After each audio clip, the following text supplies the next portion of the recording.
Welcome to the Garage Grit Podcast. I'm your host, Brad Herlock of AA Shop Marketing. Our hope is to unite shop owners to tackle common stress points and challenges that they're experiencing within the auto repair shop space. Our mission is to guide you towards the best solutions for your shop. So tune in, join the conversation, and let's move your business forward. Welcome to the Garage Grit Podcast. I'm your host, Brad Herlock from AA Shop Marketing. And here on this podcast, we dive into conversations with shop owners and shop managers about different aspects of running the shop. Those often overlooked details are common stress points. And our goal is to give you, the listener, some valuable insights to help you assess where your shop stands on each topic and maybe what's next. How do you fine tune the process? But before we dive in, I want to remind you about this growing Facebook group that we're creating called the Garage Grit Facebook group.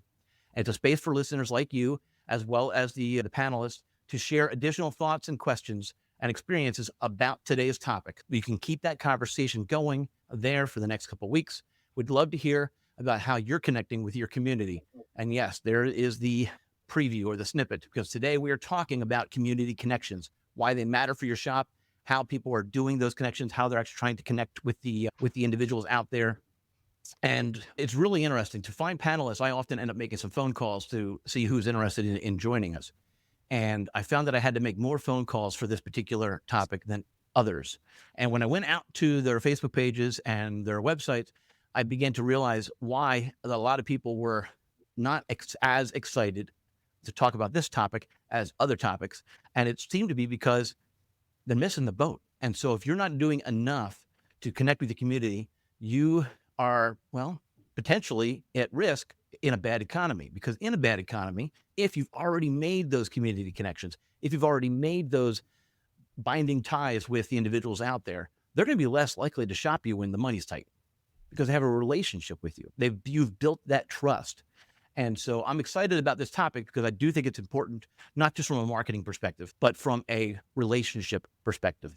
I read, I don't even remember what book I read that it specifically referenced, but so this is not my idea, but it's one that I've read from probably multiple books. We're not in the business that we're in. We're in a relationship business, and the fixing the cars is just our excuse to connect with the customers. And so let's dive right into this topic. Let's go through and introduce each of the guests. Joining us today, we've got, and we'll do a round robin here. We've got Paul. Paul, why don't you jump in and just share with us about who you are, what your role is, the size of your shop, and tell us a little bit about your community as far as the size and makeup of that community. Go ahead, Paul. My name's Paul Hurst. I'm the service manager here at Community Car Care in Alexandria, Kentucky. A small area. We got about 11,000 people that live here. The city welcome sign says it all. Their slogan is where the city meets the country. And then that explains one end of the town to the other. Okay. In our shop, we've got 8 technicians, 9 bays, 2 advisors. We've been in business since 1988, and our motto is making a better place one car at a time. I like that. I like that a lot. All right. Sarah, how about if you take a turn? My name is Sarah Warfield, and the general manager of New Bowers Auto Repair here in Howard County, Maryland. I don't really know the demographics of how many people are around us. I want to say the way that the area has been growing, hundreds of thousands. There's always new people calling and new customers coming in. So I know that new people are joining the numbers here. We are a family-owned business. We've been around since 1947. I have 6 technicians, 8 bays. And we are very family-oriented to our customers. They trust us. We have built a lot of relationships with them throughout the years. And in time of need, we step up and help them as much as they help us. Now, you mentioned the area is growing. I just did a quick Google search. 336,000 people in Howard County. How close are you to D.C.? About 20 minutes. 20 minutes. And so that population count, that doesn't include D.C., obviously. That's outside of D.C. And so, yeah, you've got, it probably does seem like it's constantly growing and constantly booming. Oh, absolutely. This used to be all farmland out here. As a matter of fact, I was born here in Howard County. I can't live here. The prices are way out of my range. But this was all rich farmland. And now it has just, it almost makes me cry. You see all the houses that are developed back around here. It's a lot. It's a lot. Yeah. Yeah. No, I can appreciate that. I've said before that where I grew up, there was more corn and cow than there were people. And now that same area is more houses than corn. So it's significant. But Yes. all right, Jason, how about you? Yeah, Jason Musser with Musser Automotive. I'm the owner. We've got 6 techs and 11 employees total. I've got a service manager, 1 service advisor. A population, I'm in Bowling Green. We service Bowling Green and the surrounding area. It's Bowling Green proper is about 60 or 70,000 people, but the surrounding area includes about 120,000, I think, some thereabouts. So, yeah. Okay. And we're all, I'm not doing it on my shirt, but I'm doing it on the hat, but we're all supporting our brand with our apparel. Nice touch. And so compliments to everyone for doing that. That's key. I love it. All right. So the topic, as we said, is about community connections. And so that can mean a lot of different things to a lot of different people. Before I plant ideas in your head, how about if you just give me a quick list of a couple examples of community things that you're doing or have done? Let's start with just in the last year. All right, let's start there. So let's see here. Sarah, how about if you go first? In the last year, we've done a lot. And this last year, we have done several food drives. We know that people out there, even though this is a, per se, rich area, but there's still people that need help. We have done 2 food drives, 2 trips of the resurrection. We always have a great response from that. Customers just come in with bags of food. It is very much appreciated. With that, we also do each year, getting back since the end of COVID, we also do a training class for women. I bring women in, they sign up. I have my technicians come in, go over maintenance, why it's important to your car, what is the meaning of it, why are we recommending it. We can play basics of how to check the tires, the fluids, and all of that. So I'm super excited about that. And what else? We just now with that last one, real quick, I want to jump in. And guys, also, if you guys have any questions as we're talking, feel free to jump in, interrupt, and ask the questions. With that last program that you talked about, are you part of Ask Patty? Are you familiar with Ask Patty? Yes and yes. And and everybody has a frame about it in our lobby that says they went through the training. Okay. And know how to speak to women. My service advisor is a guy, Matt. So he, over the years, he's been here 15 years now. He has improved greatly when talking to the ladies. Instead of talking over their head, he's more precise. Okay. For their level. So yes, we are part of base studies. Nice. I think that's huge in the front of your company, having someone that's able to talk to, especially women. There's a lot of times I'll ask my fiance a question or send her something and ask her, how do you take this if you weren't dating a mechanic? What would you think about this? And she gives me her opinion on it, and I'll make adjustments if I need to. Or I think it's great that you do that. I think it's great to do that too, Paul, and try to get an idea, because I do have customers who they don't want to talk to me, even though I know they love me, but they don't want to talk to me. They want to talk to me. And we with having women in. And I all that don't want to talk to men, they want to talk to me. Old men, speak down. Old men and older women, women are even more aggressive about it too. They'll be like, I don't want to talk to you. Where's an actual man who knows what he's talking about? They'll just outright say it. It was, it's a handful of times early last year that happened. It was rough. That's really interesting. I did, guys, they looked at us like, holy, you're, you know anything, until we all start talking, and then it's like, oh, well. So I wonder if, and Jason, you're no stranger to ChatGPT and other AI type programs. I was going to suggest it. Yeah. I wonder if you could type in, all right, so I'm about to relay this mechanical problem to somebody who is a female white collar professional in her young 30s with a family of 2. Go.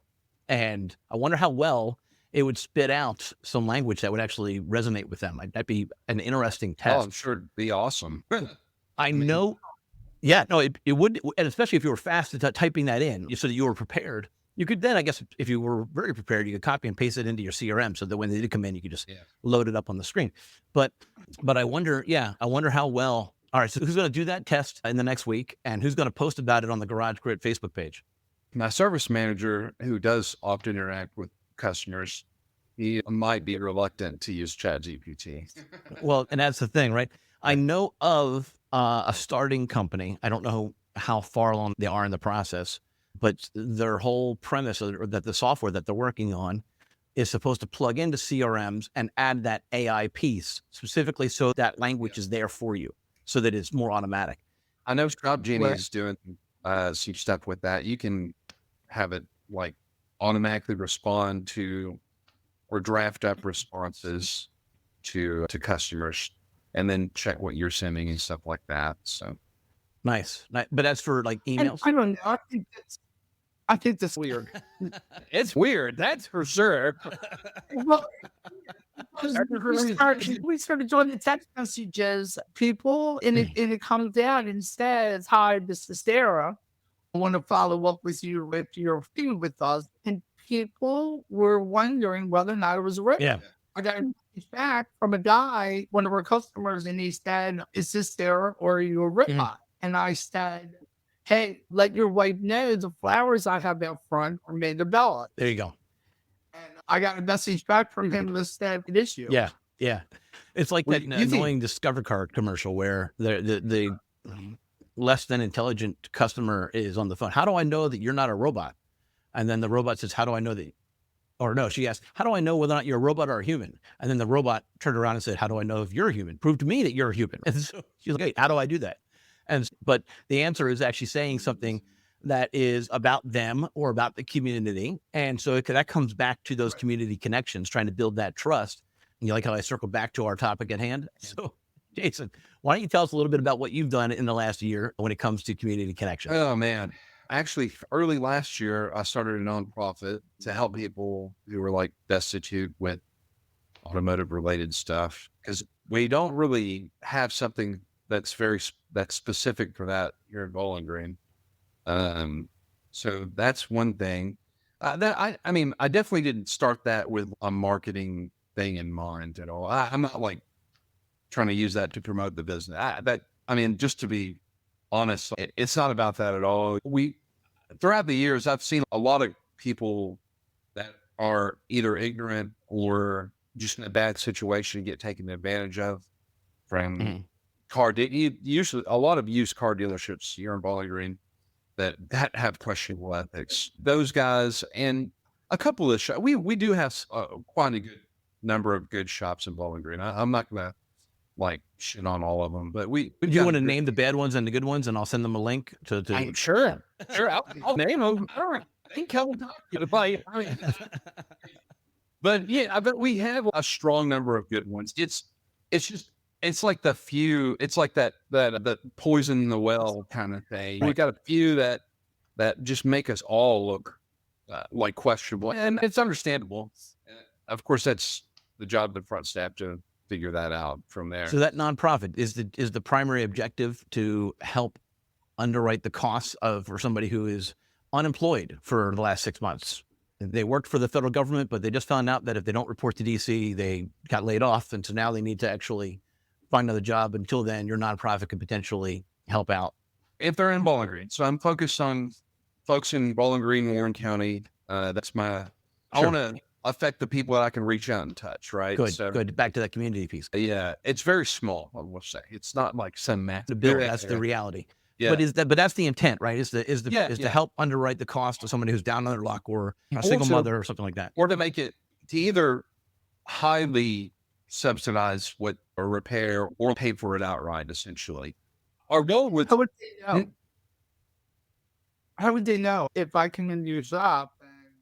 How would I know what options? Right. So my initial goal was to connect with other nonprofits and have then vet people that were truly in need. Like, I don't want to go with people's bank statements and that kind of crap. That just sounds like, oh, you really need help? Let me see your bank statement. I don't want to do all that stuff. I really am. Listen, I don't think you need help. I'm going to refer you to Dave Ramsey. Come back in a month. Yeah. Oh my God. I'm going to help you. Yeah. That's what I'd like to do is really build those relationships with like Salvation. We've got tons of nonprofits that help with food, housing, domestic abuse. It's all over the place. And yet a can of tomato soup is what, $1? And yet at the same time, the cost of a new set of brakes is not $1 and help them where it hurts, right? So that's I think it's a great idea. I don't know. We'll see how it goes. I went to a nonprofit summit hosted. I'm pretty active in the chamber. My situation is probably pretty unique. Like I can step away from the business and it runs itself essentially at this point. Of course, I'm actively, constantly doing stuff. I mentioned the building, and we purchased 4 buildings around us, and it's just a big mess going on. But anyways, my goal is to try and make better connections with other nonprofits. That way I'm not trying to be like, oh, do you really need help? Right. So the concept of the nonprofit is that it's a referral basis, right? Somebody says this person needs help, and they are on the person who's doing the referring is on your short list of these people actually can refer. These are qualified referrers. Yeah. And so there you go. So you don't have to worry about that. So Sarah, that's the answer to your question. The goal is to have a list of qualified referrers, and they actually are the ones that are saying this person needs help. But in addition to that, I was to say, because we do get the women, men too, that cried at my counter. Yeah. And I'm a hugger. Someone's upset at my counter. I'm coming around the counter and I'm hungry. Yeah. Can I do? Yeah. Little thing in my window that says free hugs on it with a bear. And the owner of my boss is my girl like hugs customers. Did you know where All right. So that's what we're doing for community connections, free hugs. Yeah. Yes. And I've seen customers like completely change after getting out. Oh yeah. Yeah. I can imagine. I'll go talk to my service manager about that and be like, hey, you need to hug more people. Yeah, Dwayne will love that. Yeah. Favor for your free hug. You're making that. To me, that's more of a personal connection. Yeah. We also still have to be careful with who. They know that we're gonna do whatever we can. Now, whether, hey, let's break this down some. Many times, this is a priority. You don't need to do this yet. Do this, those type of things. And I think customers respond well. Yeah, absolutely. I will say it's probably helps you being a woman. Thank you for bringing that up because I didn't want to go there, but you're 100% correct. Look at me. No, if I was at that counter, I'd be having them sign a waiver first. I'm going to give you a hug. I would see. Yeah. You seem like a sweet lady. That would help. But I'm gonna try that next time I go to dinner. I'm gonna try when I get the bill and see if they give me a hug. And there you go. Yeah. Downtown, I worked. Everybody, they're all used to it now. Me being here 25. Nice. So it's something. Although when there's a whole room of customers that we have a really nice waiting area. Let's do that. And there's always conversation going on. Like if people are out there, I go out and introduce, hey, Joe, this is Jerry Palmer. And then they start talking, or somebody else. And the thing I know, we got all these people in conversations in our waiting room and talking about family and personal stuff and other people and new customers. Like, oh my God, I thought to walk in and cheers. And you know what? That plays awesomely into this conversation, right? Because you think of community connections, you think of basic sponsorships and those types of things, but you don't necessarily think of introducing your customers to other customers so that they can be people.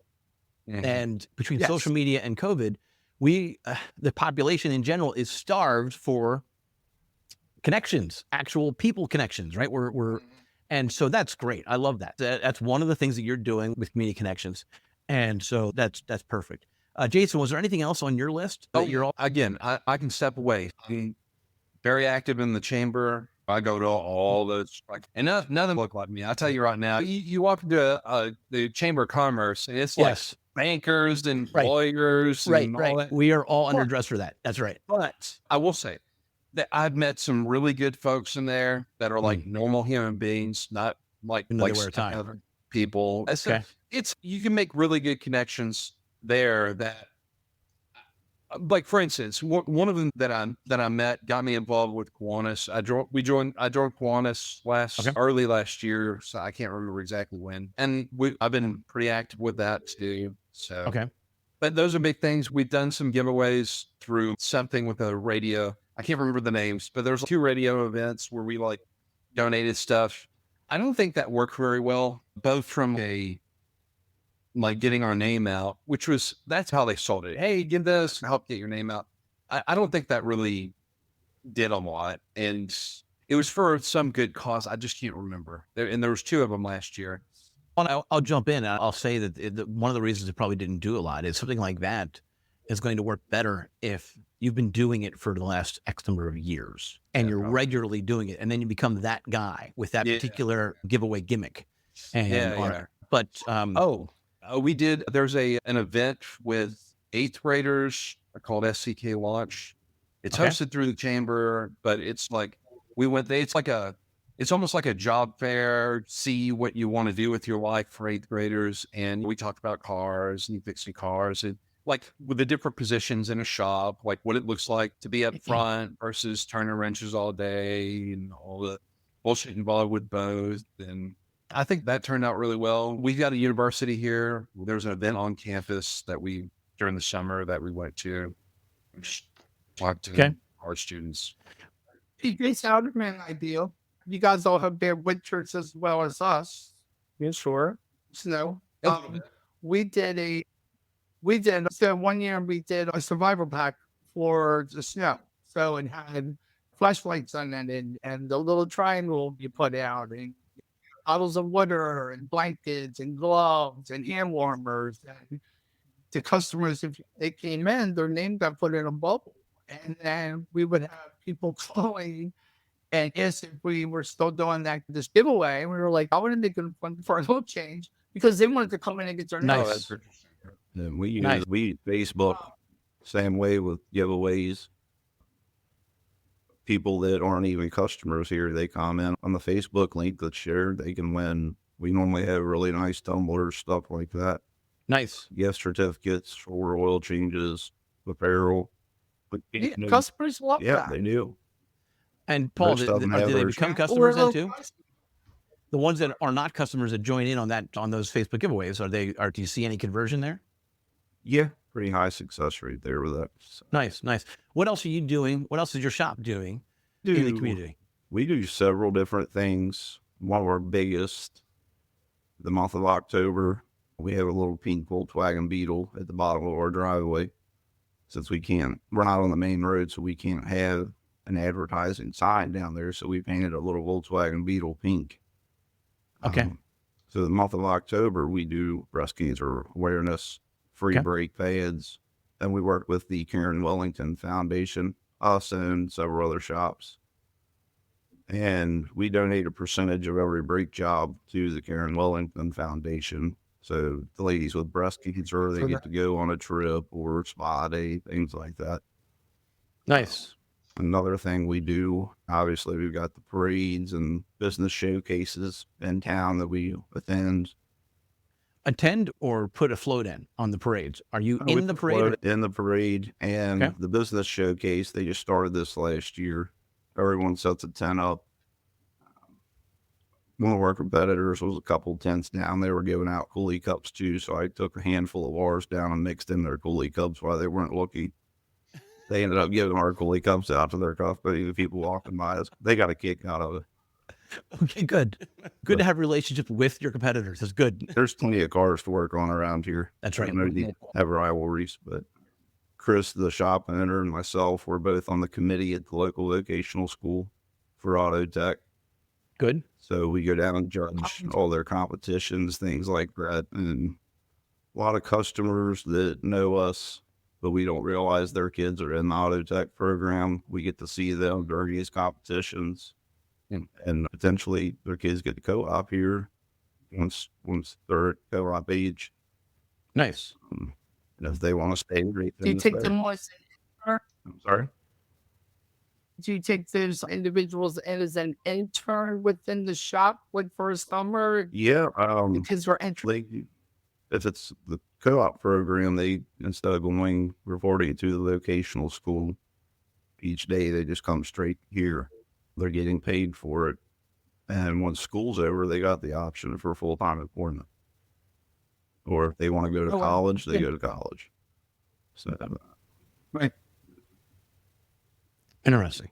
Yeah, I agree with Paul. I do on the advisory board for the vocational school out here. There's not a lot of kids in this area that want to get into automotive, and I think that's something that every shop needs to get out and try to pull in, because the younger generation, they don't want to work like that. They don't want to work on cars and get their hands greasy, and they want to sit on the desk and get. I want to push back on that thought, Sarah, because I agree and disagree a little bit, because the numbers that I'm seeing and the noise that I'm hearing is indicating that the current new generation, the teenagers, right, the 18-year-olds, 18 to 20, they're starting to get more. There's fewer of the men in college in that age, or going to college in that age group, as well as there's more that are actually starting to do more trades. And so the pendulum is starting to swing. But if you're talking about, say, 26 to 30 to 40, oh my goodness, there's a dead zone there. So it's going to be really interesting in this industry as far as how that level A technician. Yes, I hope it does change, because there's a lot of kids out there, I think, in junior high too, that don't realize that if they have good grades and stay at it, but they can have a pretty successful job and a vocational type of job, whether it be HVAC, automotive, plumbing, electrical. But it has to be brought to their attention. They need to know. Yeah. That they can come from here and go to here, or just a little bit of hard work. yeah, we've let customers' kids come in and job shadow for a day just to see if maybe this is something they'd be interested in. What age group is that? Me too. What age group is that? Typically 6. And do you advertise that you do those types of things, or those are all word of mouth type, like it's kept within that word group? of mouth if they're at the counter, and so was thinking he might want to work on cars, but he's not really sure. And it looks cool. He's happy every time he walks in here and we pick our car up. Then, hey, set him up for a day and he can shadow the guys in the shop. He can shadow what's going on here in the office, help him maybe make his mind up for which direction in life he wants to go.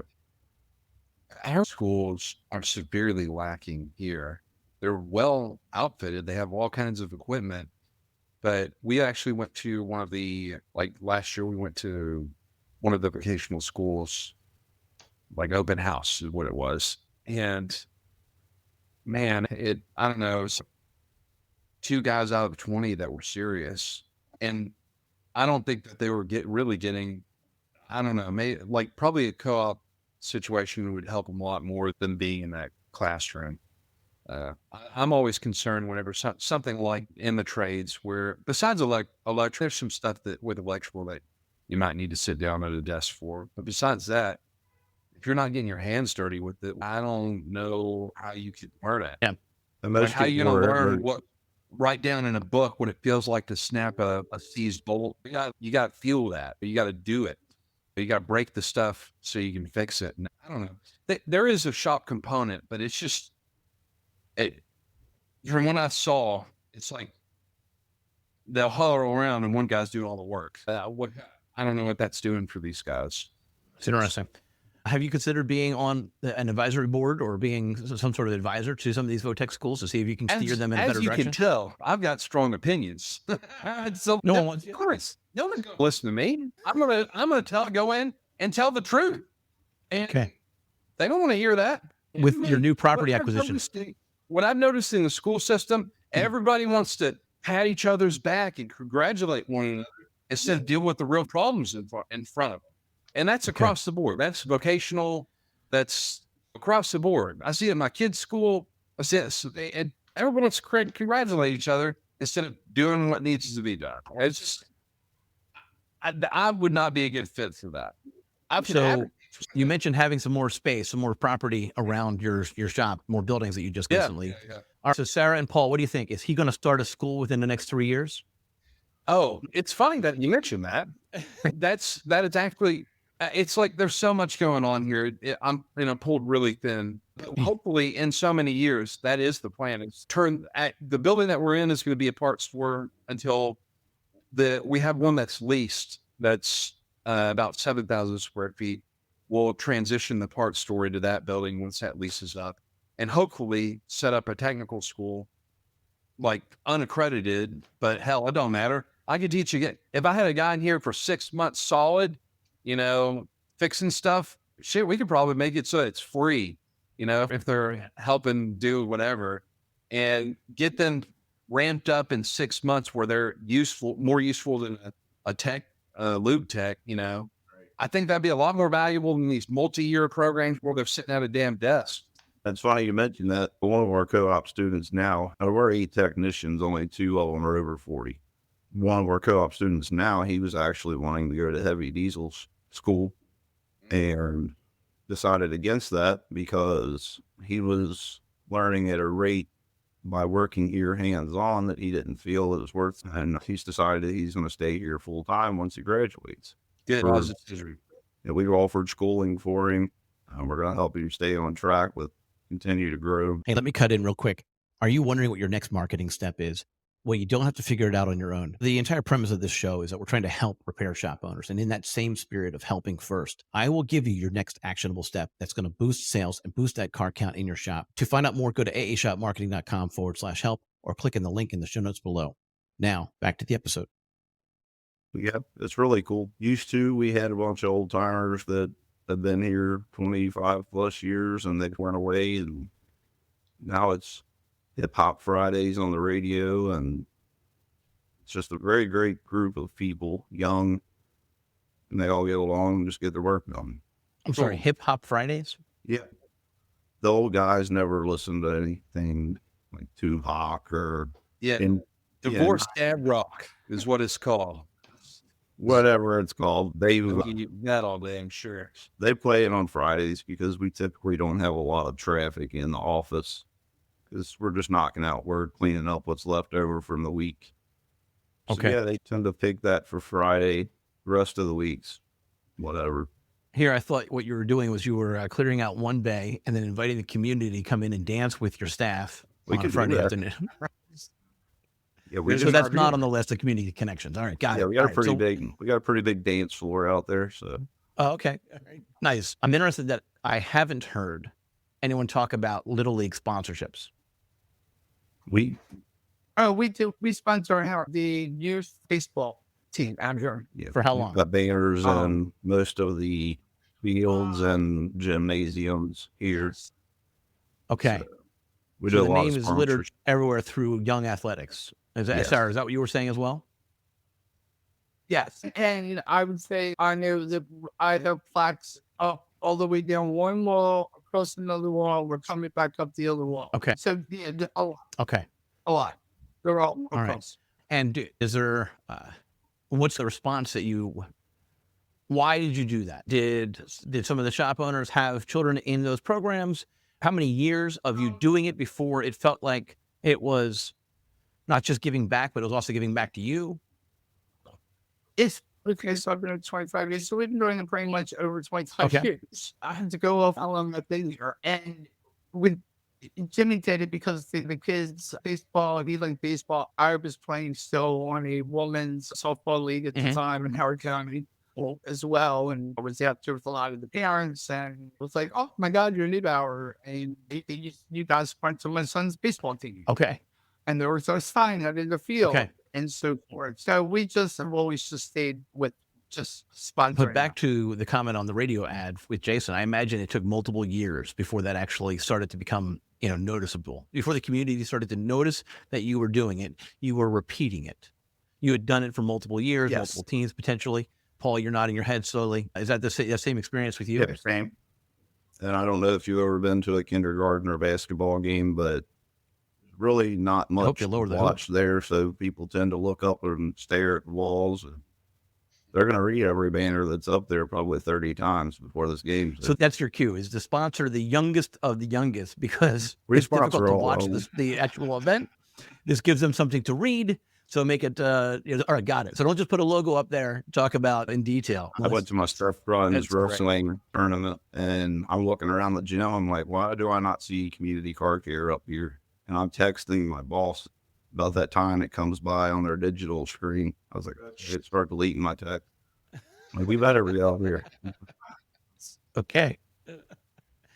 But it's, Yeah, I think, and you said that. What I see a picture behind you, but in your waiting areas, do you have pictures out there of you and your families, Yeah, so your employees we as well, or the baseball team, or we do a company picnic every year at the owner's house. The guys that have quads, 4-wheel drives, they go 4-wheeling on 20 acres, and his wife always sets up a photo booth.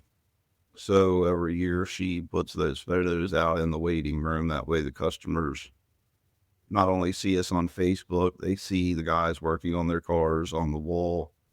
And we talk to the customers using the technicians' names. We don't say my technician, it's Caleb found it on your vehicle, or had your vehicle a couple of different places. Yeah. Steve finally diagnosed the problem for you. oh, that's interesting. It's Yeah, a no, very that's a really important interesting point. tip. If you're trying to make that connection, then Yeah, you they don't just want to say my talk to the tech, you people say, in the office. They want to talk to the person working on their car. right. So if they're connected, they feel connected with the technician, then it just puts them at ease. I think. Nice. it's important. It's important because I had to break my service advisor that he would always say, "Hey, I took your car out," or "I did this," or "I did this," and you didn't do it. Donnie did. Mhm. Right. And people that I know, That didn't work on your car. That's my service advisor. He worked on your car. It's important that you do that, and kudos to you for that. customers I know I can joke with, they're like, "Paul, you gonna fix my car?" And I have my hands out. These hands look like they're working on a car. Nice. Nice. So what have you tried to do in the range of community connections that just blew up on you, that didn't work at all, that you abandoned, like you don't still have hope for it, you just stopped doing it because you tried it once or a couple times and you're like, this is awful.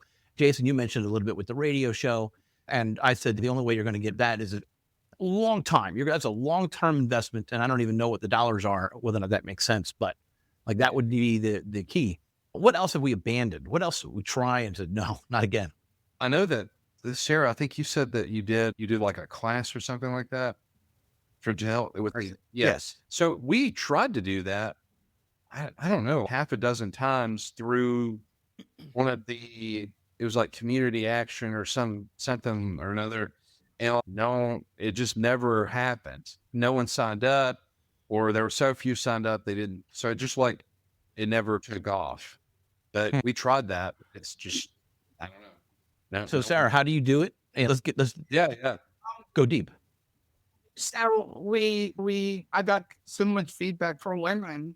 Asked them when they would say, "I don't know how to put on my tires," and if the weather was really nice, I'd be like, "Here, let me do show you.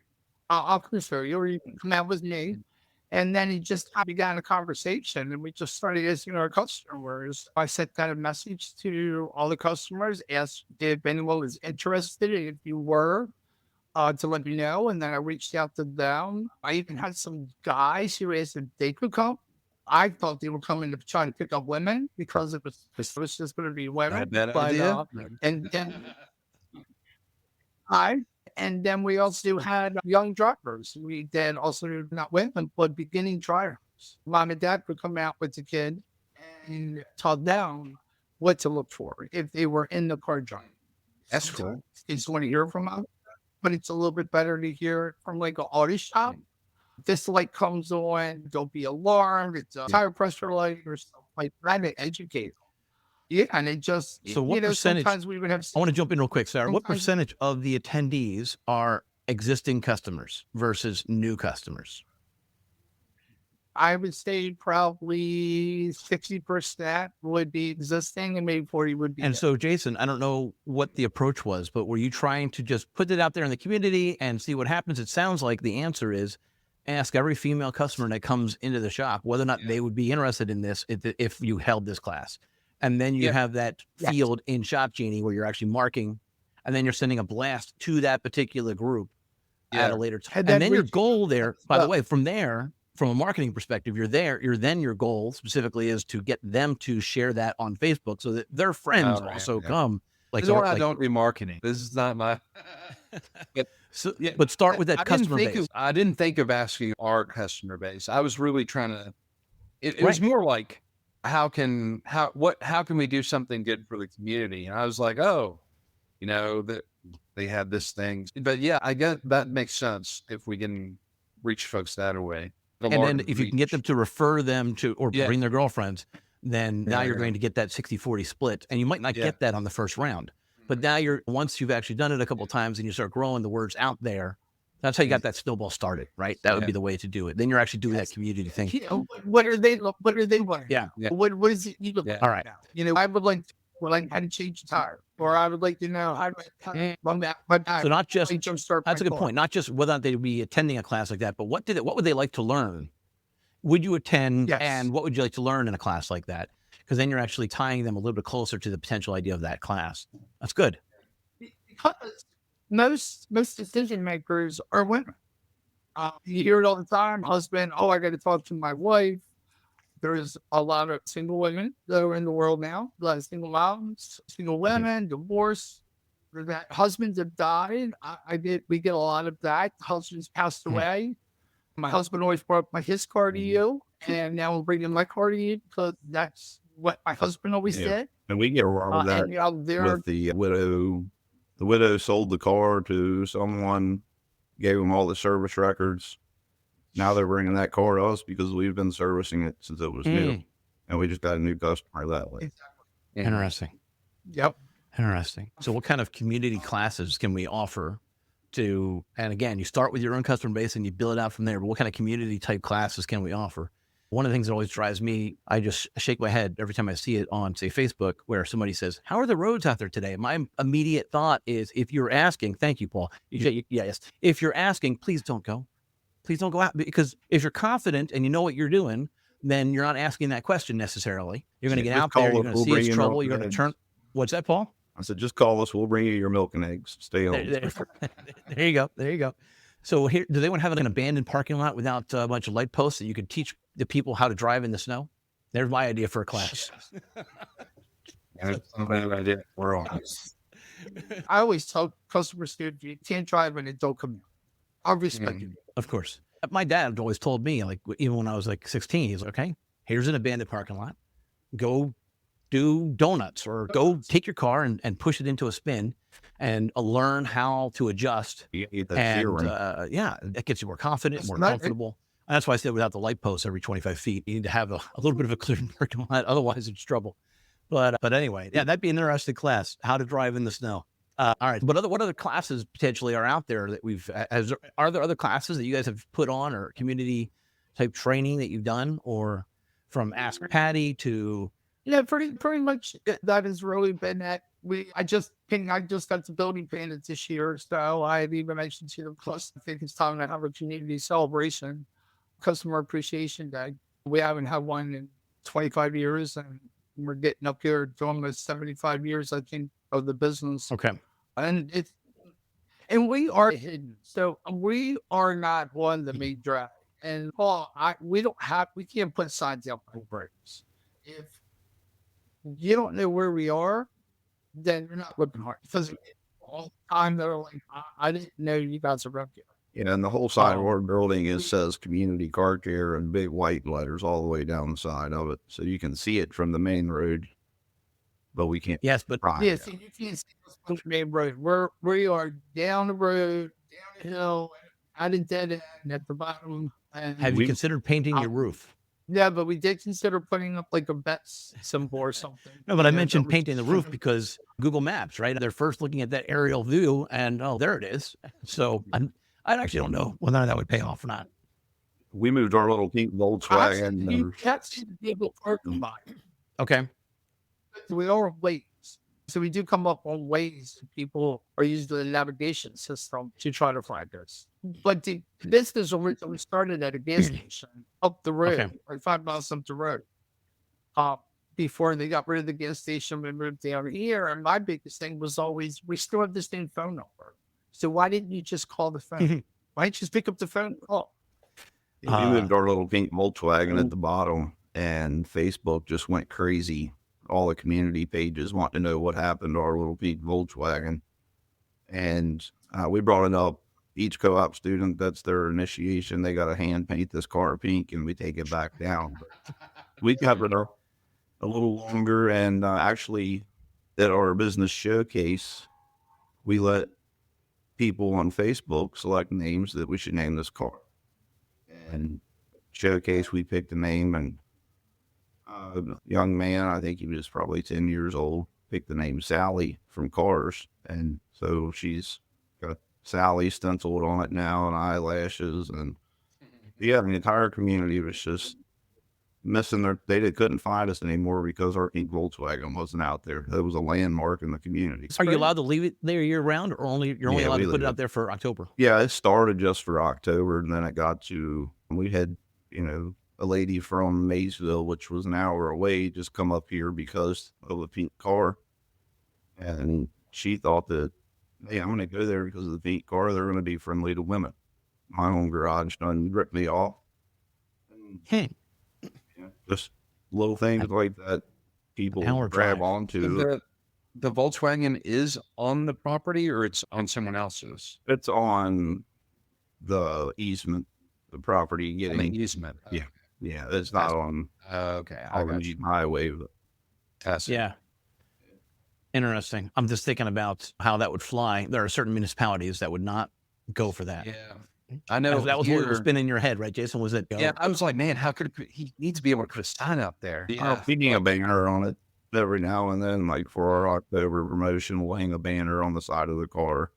Yeah, I know this isn't a part of what we're talking about, but like some city ordinances allow for temporary signs, and those temporary signs can be some long-lasting pieces, if you get what I'm saying. Right. So you might, I don't know, you might look into that. I have done that in the past and address that specific kind of issue.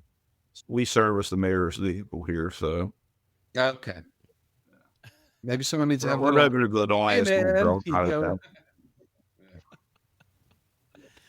Okay. All right. It sounds like you just need to have an abandoned vehicle that didn't quite get towed all the way to the shop. It just happens to have the shop name at the turning point off the road. So, we had to. That's just crazy. And yeah, but I just want a big spotlight just shoots up. We're here, like a little arrow. Back to your topic, Brad. We've really not had anything fail as far as reaching out to the community. Wow.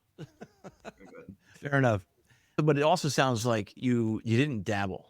I feel like sometimes the reason things don't work out with community connections, with these types of events or these types of word of mouth advertisements at youth programs, is that it's not everywhere for a while. I put a name on one youth baseball team, and that was 4 years ago, and I haven't gotten any customers from it still. Yeah, we do it yearly. You've got to canvas, right? You've got to cover for something like that to work. I think that's important. So I guess what I'm saying is, in time, it'll have more eyes. Don't worry. In time. So we'll get it out there. No, but okay. All right. With community connections, again, is there something that you've heard other people from either your coaching groups or other community conversations that you thought about, but you haven't tried, and it's out there in your mind, you're trying to piece it together? Is there anything like that that's bubbling? We had a customer, he passed away not too long after this. He came in and he had just left the local DMV. And he said, you know what? They're out of those envelopes at the DMV. It'd be a great idea if you guys put your name on those and supplied the DMV with the envelopes that your paperwork go in. That goes right in your dash. We took him up on that, and I think had 10,000 of them made up and sent to the 2 DMVs in our county. So now we supplied, and we're in everybody's glove box. Nice. Nice. See, good idea. That's clever. It's a good idea. I don't know if they've worked that here, but yeah, I like that. It's at least worth a phone call to investigate. Your breast cancer. I am maybe a breast cancer survivor. My entire journey, I took my customers with me through it all. we did little teachings that had our name and the breast teacher symbol on and our phone numbers. And it's so nice to see customers still come in that has their keychain on. Even though you bounce now been rubbed off, but they still have they still got the keychain. And it's nice to see that, whether it be a male or a female. And I think really being honest with your customers about stuff, it makes you hear, and it makes People them. want to deal with real people. Yeah. Yes. Yeah, I literally had met customers that would come in and tell me the story of their lives and their cancer journey for the moms. And have their spouse tell me that they'd never opened up to someone like that before. But it's just important that we make people feel human again, no matter what, to just stop, and because you don't really know what kind of day they're having. You know, whether you need a smile, a hug, or get the hell out of my shop and you're fine. You take their mind off of when they walk in your shop. Their main focus is my car's broke down and it's going to cost me a ton of money. And when you start talking to them and relating to them, it takes their mind off of that. So you have to break bad news to them. It's not as bad because they haven't been sitting there chewing on it for an hour. Or if it's a $3 hose clamp, you just save their day for $3 and they haven't been sitting there stressed about it. Right. Exactly. Have any of you collaborated with other businesses, other small independently owned businesses and other verticals? Pizza shops, donut shops, whatever. Have you guys ever tried to work together either online or offline in any kind of event, promotion? We did a lot with what they call a town money saver, the little newspaper that you get that has all the coupons on it. Mm-hmm. That worked out really well. Okay. Pizza boxes. Yeah. Okay. So you got put on you got your name put on pizza boxes? Yeah, a printout, and they taped it on every pizza box that got delivered. Okay. Any other collaborations with other, because there are how many small business owners in your community who are also trying to figure out how to get their visibility up. Yeah. If you help them. I don't know if you guys have heard of the BNI groups. Sure. So we're in one. Are you? Okay. As far as collaboration, we have like multiple of them here. So I went to two of them actually. And it seems like they're all about helping one another out with that kind of thing. I mean, one thing it seems like they're lacking, at least the ones that I've went to, is doing things together. They meet tomorrow. I was thinking of going to one and kind of suggesting if they're all part of the chamber, for instance, they have all these after hour crap and lunch and breakfast and coffee, blah, blah, blah. That those would, like I said, I've made good connections at those events that would allow me to reach out to people. And I know I said we've got a lot going on. I just remembered one of our buildings, we have a nonprofit that is storing some stuff there. And I met her through, I think she originally presented at Kiwanis.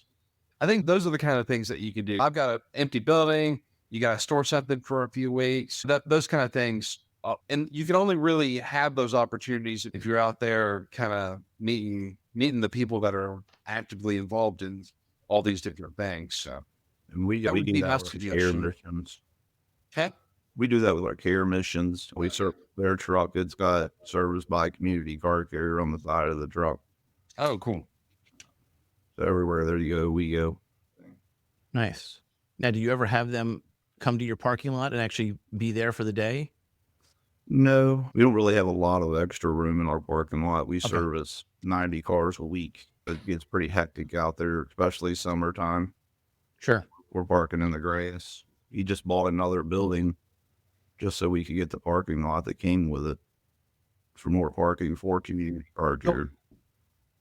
Possibly we may expand up into that building too. But first, what you do is you clean it out a little bit, then you have a killer community laser tag. That'd be great for that because it's got the overhead balconies inside and stuff. See? I thought about paintball, but okay. I think laser tag would be a little less cleanup. Yeah. All right. Interesting. So anything else as far as community collaboration, like other businesses, other small businesses, or that was it? That was just, Jason, I like the approach of it. It wasn't a marketing approach. You were just trying to help somebody that you met through Kiwanis. That was nice. I think that goes a long way, right? That word gets out. Yeah. Is there anything else with collab? And you also mentioned that you're thinking about BNI. Paul, you said you're actually in the BNI group. Are you the one that attends it? No, Chris, the owner. Okay. And how long has he been a part of BNI in that regard? So he just bought the company. He's been an employee here for 30 years. He just bought the company off the founder, Scott, 2 years ago. Okay. So Scott was a member in BNI, and then Chris transitioned into his place there. Got it. Yeah. And with the way BNI works is once you're a member at every meeting, you're expected, I don't know the exact details, but basically you're expected to be sharing leads for others as well. A guy that needs plumbing services, so you bring Harry's name and you give it to the plumber in the group. It's just a business referral, pretty much. That's right. That's right. And so you were saying about that versus the chamber event, Jason. And a lot of times people attend the chamber events just, they're thinking about marketing, but it's not as in your face as far as lead sharing. It's more social. With the BNI group, it's more of a regimented type. I'm going to give you leads of people who I know need stuff and vice versa. Yeah, there's a specific objective of doing that, it seems. Yeah. Right. They'll actually track how often you're doing that versus not doing that. And there's penalties and whatnot. But there's actually, BNI isn't the only player in town. There's a tip, and there's actually a lot of others that are modeling after that, but are startup groups throughout the country. Look out there and see if that's a fit for you as well. But okay. All right. What else? As far as community connections, as far as how we're touching and impacting the community, we talked about a lot of things so far. And I want to make sure that we're not missing something. I don't want to get off this episode and be like, oh, I should have mentioned this. Go ahead, Sarah. No, I was just saying, we also advertise on the local radio station out here, the Bay, 100.7 FM. They've been doing it for a couple of years there. And then I suggested to the boss that he should go on and help do the ads. That you should go on and be like, hey, I'm Jim Neubauer, blah, blah, blah. He was busy, he wasn't available. So now I do. So I go into the station every other month, and I cut radio ads with the DJs out there. Interesting. And it's funny, customers will, I have a deep voice, as you can tell, but I could be somewhere and talking to people there and be like, oh my God, are you staring at me? Nice. And people come in and then they hear me talk in person and it clicks. Right? So we know that it's getting heard. It's a local station. I attend a lot of their events that they have and bring my business cards and my sweatshirt so people know who I am and give out business cards. Yeah. I think I'm always a true believer every person we meet could be a possible contact. So it's always important to make a good impression with that contact because you never know when you might need them. Yeah. And I always have business cards on me. Yep. Now, are you selling your Neubauer sweatshirts or are you giving them out? Or are you just wearing them yourself? Yeah, they're just for the employees. Okay. It's a specific club. We advertise. Yes. Okay. So that We will do sell probably ours. Okay. And then the proceeds go to the nonprofit. So we've got all the crap like cups, mugs, shirts, hoodies, whatever. And I think the difference there is it's not just and this is not a slight. I think the professional name is very appropriate for the employees only. And you're going to have the occasional customer after you've worn it long enough that will be like, hey, that looks like a good wear. Can I have it? But with Jason, what you can see visually, you've invested in the artwork to make it, to bring out that cool factor. And it's going to appeal to a particular group of people and so on. So if you're talking about sharing or even selling your gear, your getup, it's about making it useful and a little bit of cool factor attached to it. Yeah, we just used our logo up for this winter. And he's got, I forget how many T-shirts made up to give away to the customers. As soon as we released our new logo, instantly getting text messages, everybody walking, where's my new shirt at? Now, do you also have community car care on the back as well? Yeah, this is actually our new logo. Cool. I mean, actually, you can see it. Yeah, turn around. There you go. All right. Artwork. Yep. Mm-hmm. Yes. Yeah, we had a local customer draw it up for us, and it turned out really nice. And you get people that see you could be standing in, let's say, the grocery line.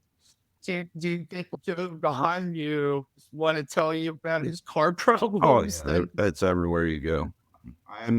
You don't ever Is he see me rolling? out without a community car care shirt on unless I'm going to a funeral or a wedding. Monday through Sunday, I've got a community car care t-shirt on or a hoodie on. That's awesome. Everywhere That's I awesome. go.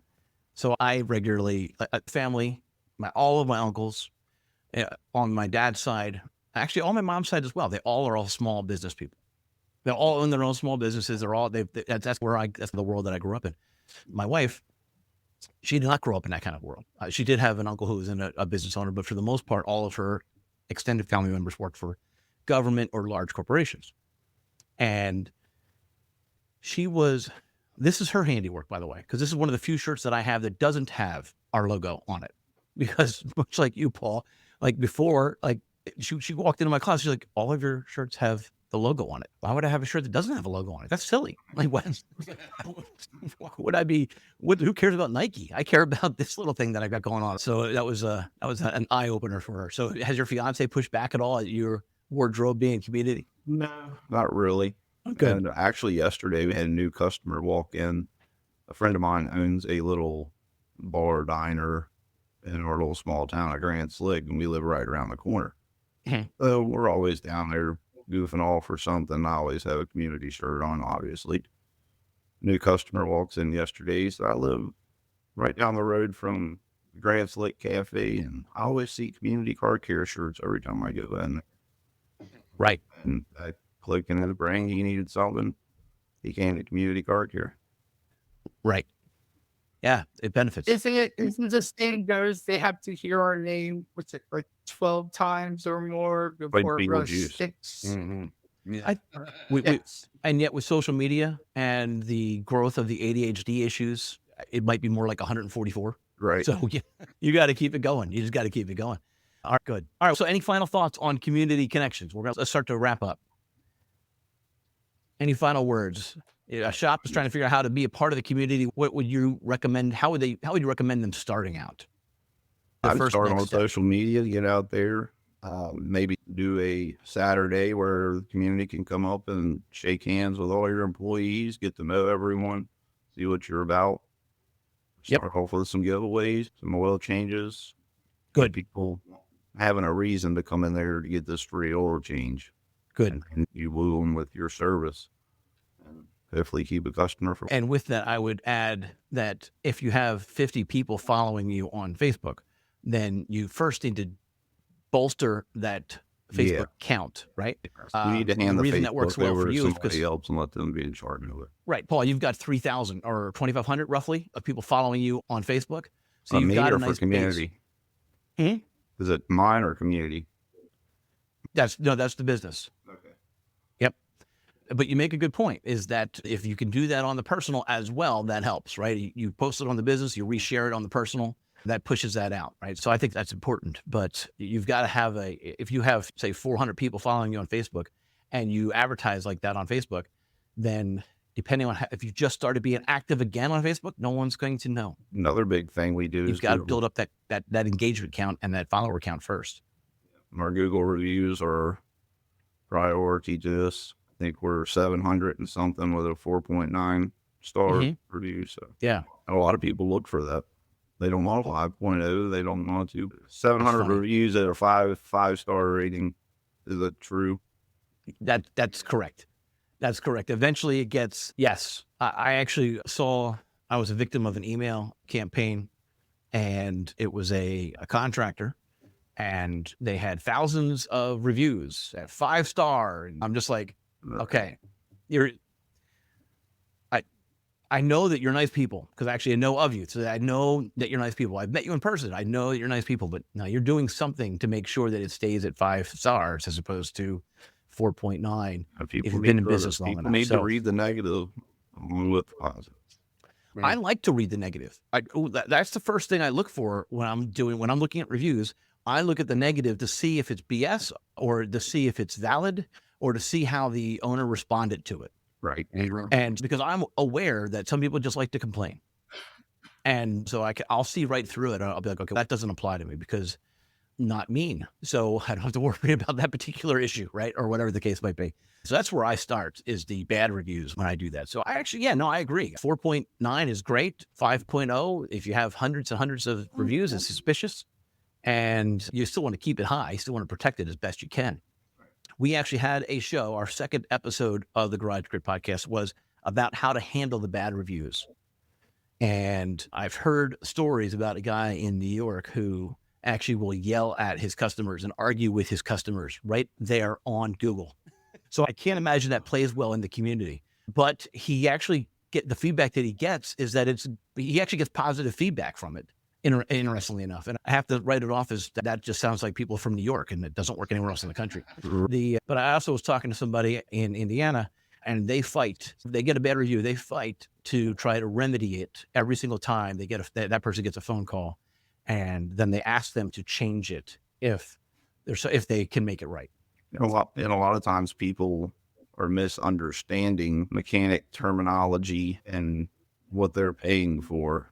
It's not clicking in their brain. And once you inform them, then they're like, oh, that's what this meant. And a lot of times it's as simple as that. Yeah. Proper information goes a long way. Unfortunately, mechanics have that bad stigma about them. So we just got to try harder to educate our customers, and if they understand what they're needing, then they're happy about it. And that plays with the community connections in that we're talking about actually being people.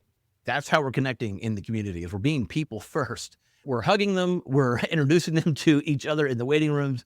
We're at the other places of business with our gear on and are being the person that they want to be around. If you're going to, I always wonder about the people who they're driving and they're cutting people off and they're giving each other the nonverbal communication out the window, and they have their business name on the truck. And I'm just like, that's a very interesting marketing strategy. I don't think that actually is connecting with the community at all.